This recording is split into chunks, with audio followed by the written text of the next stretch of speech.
or as I like to call it, the Daily Prophet, because it is very much giving magic. It's giving Harry Potter, because what in the appearing and reappearing and disappearing is going on?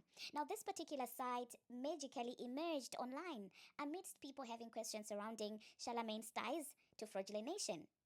And when Charlemagne and Akademiks were going back and forth and all of that, coincidentally, I say that in quotes, the site that Charlemagne kept on quoting and referencing is this particular Invest website.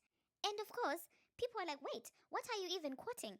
When did this particular website come into fruition? Because in previous hip hop conversations, we were never aware of a website like that. So, who is that? What is that? Whose publication is that? And upon further investigation, people kind of picked that, well, it seems like it was a website that was essentially doing the job of praising Lacefront and corroborating Charlemagne's narratives. And of course, people were like, it sounds fishy. It seems fishy. And so, people did a little bit of digging. And then there were allegations that came out that, in fact, this is an AI powered website. Now, who is behind that? Nobody knows. But who is the website defending? Lacefront and Charlemagne. And so, after a month, Akademiks decided to revisit that website and said, listen, I asked Charlemagne where he was getting that information, and he continued to quote that website. But since after the debunking, that website went quiet. What happened to the website? And as soon as Akademiks started questioning that, it was almost like he said some form of magic word, some hocus pocus, and all of a sudden the website came back with an article. And guess what? The article was essentially coming for Ibro and Akademiks and accusing Akademiks of being biased towards Drake, which is something that he himself has admitted. Now, the difference between Akademiks and all these other people in the media is they want to push their bias as facts. That's the difference. Instead of them being openly biased, they choose to say, oh, we just love hip hop. We just love hip hop. And when Akademiks comes and says, well, certain things I look at from a certain angle because, well, I love Judas Degrassi, that's when they're like, so you're admitting bias. We're also biased, but you've been biased for a long time now. So why did it have to take Akademiks to come out and say it for you to admit? What about all the people that you've been gaslighting over the years, trying to act like you're neutral? So you guys, the website is up and running, posting articles again. By the way, when I say disappear, I don't mean it vanished, but I mean they stopped being active for like a month after Charlemagne sat down with Akademiks. And when Akademiks called them out, they came back. At this point, I wouldn't be surprised if the person who's prompting the articles from behind the scenes is Charlemagne himself. I'm just gonna call him Lady Whistledown from now on going forward. He is the ghostwriter. He's not even the ghostwriter, but he's prompting the AI to write. He's the prompter. Lady Whistledown from the Breakfast Club. That's him. But anyway, let me know in the comment section, you guys, what you think about the Invest website. For me, it's beginning to give desperate. They're getting sloppy, you know? Like, you wouldn't think that this is something that a billionaire is behind. I'm not even sure if Lacefront even knows about the existence of this, because what sloppy job is this? What is going on? Charlemagne is going to be the downfall of Lacefront, in my own opinion. He's doing way too much. He's making it obvious. What's going on? It's giving very much desperate. But anyway, talking about Lacefront and desperation, let us talk about Charleston White.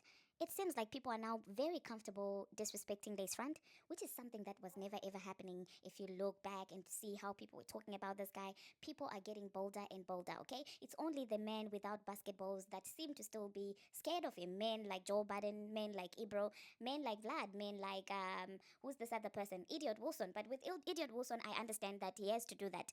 Lacefront's balls are literally his daily bread. He wouldn't be able to survive without swallowing the basketballs of Lacefront. So for me, Elliot Wilson is someone that I will forever understand having to do that, because his entire identity is tied to that interview that he had with Lacefront. So when I'm calling out these men, I'm obviously excluding Idiot Wilson, because at this point we've established that that is his daily bread. That means eggplant and, of course, the subsequent withered basketballs.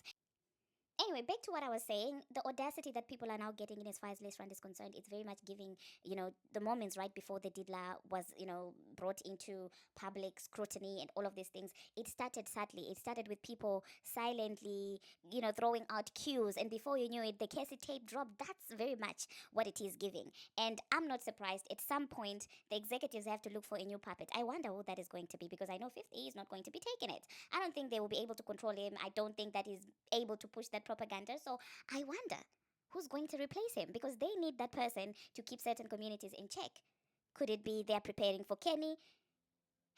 Now that I think about it, that battle actually makes a lot of sense, because if they had told Lacefront that you no longer have the power, maybe he thought if I bring another person and crown them the most influential person like Kendrick, then I can still retain power through him. In my own opinion, it's just a conspiracy theory at this point. You can take it or leave it. And so maybe that Kenny versus Drake thing was a test to see how much people or Kendrick would be able to move and how much power they would be able to get from him. And it might not have worked as expected because to be in that position, you need people, majority of the people, to hold you to a certain standard, to put you on a certain pedestal. And the fact that even after that beef, people were still half divided.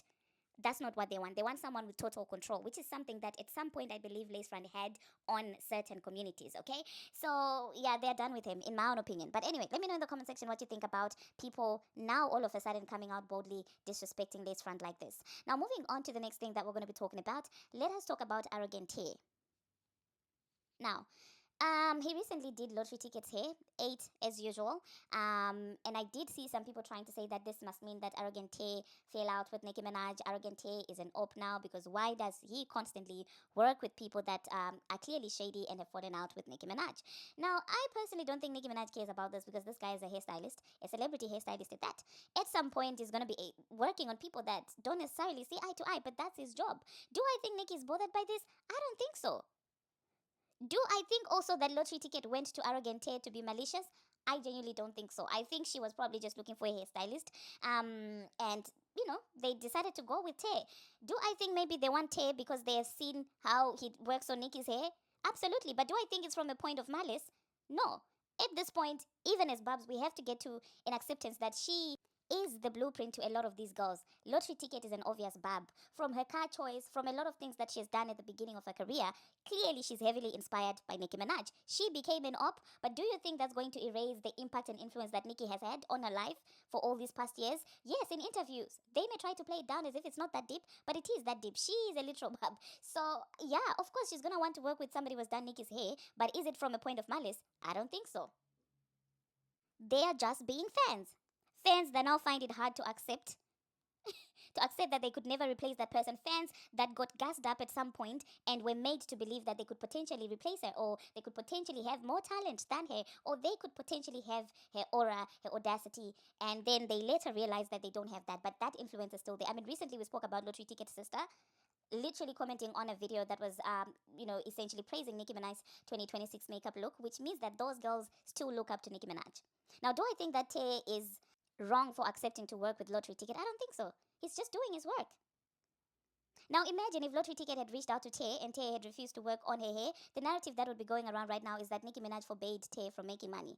Nicki Minaj forbids people, her vendors from working with other female rappers.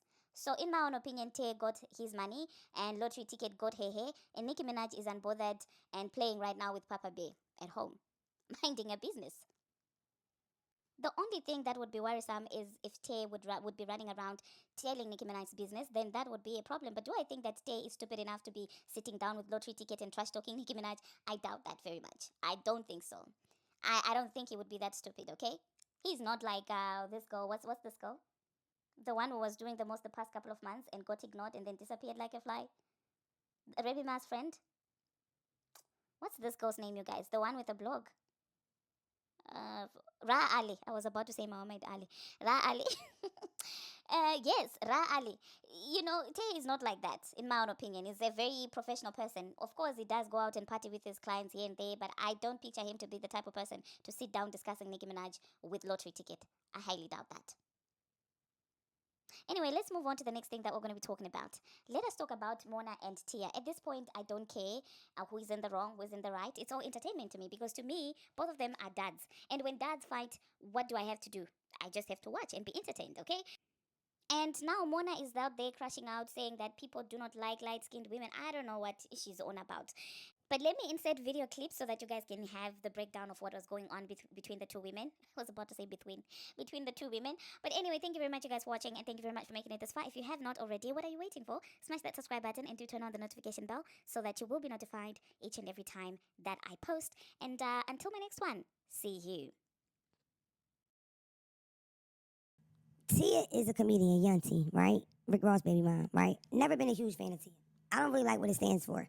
I've had this conversation on my lives. Y'all always disagree with me. I think it's corny that a baby mom we beef with on that tip ends up famous. Da da da. I think it's corny. Whatever. She's been famous for 1,000 years.